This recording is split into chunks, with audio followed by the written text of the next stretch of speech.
আসসালামু আলাইকুম রহমতুল্লাহ। আশা করছি সবাই ভালো আছেন, আমিও ভালো আছি আলহামদুলিল্লাহ।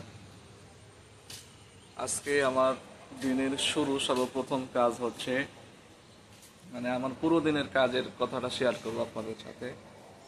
আমার শেষে অফিস শেষ হয়ে যাবে, তারপরে শুরুর কাজটা হচ্ছে, গতকালকে একজনকে ফোন দিলাম একটা ব্যবসায়িক কাজের জন্য।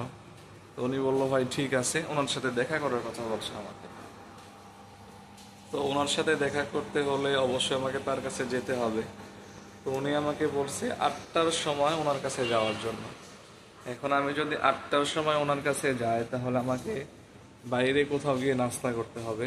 তাহলে আমার প্রথম নাম্বার কাজ হচ্ছে হোটেলে নাস্তা করা। দ্বিতীয় নাম্বার কাজ হোটেলে নাস্তা করার শেষে সকাল 8টার সময় তার উদ্দেশ্যে তার সাথে দেখা করার জন্য রওনা দেওয়া। সে যে বাজারে ব্যবসা করে আর কি, ওই বাজারে গিয়ে তার সাথে দেখা করা। এবং তৃতীয় নাম্বার কাজ হচ্ছে তার সাথে 1 থেকে 1.5 ঘন্টা সময় বসা। 1 থেকে 1.5 ঘন্টা সময় তার সাথে বসে সে কিভাবে ব্যবসা করছে,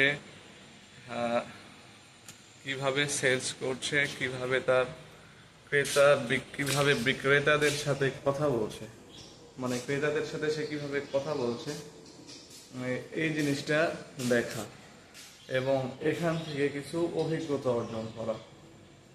এবং চতুর্থ নাম্বার কাজ হচ্ছে এটা দেখার পরে একটা ডিসিশন নেওয়া, যে আমি 1-2 ঘন্টা যেটা দেখলাম, এখান থেকে আমি কি শিখলাম এবং কি ডিসিশন নিলাম এবং এখান থেকে কি কাজ করা যাবে এইটা। তো এরপরে কি করবো আমি নিজেও জানি না, এতটুকু শেয়ার করলাম যে আজকের সকালের কাজের রুটিন। ততক্ষণে সবাই ভালো থাকেন, সুস্থ থাকেন। আসসালামু আলাইকুম ওয়া রাহমাতুল্লাহ।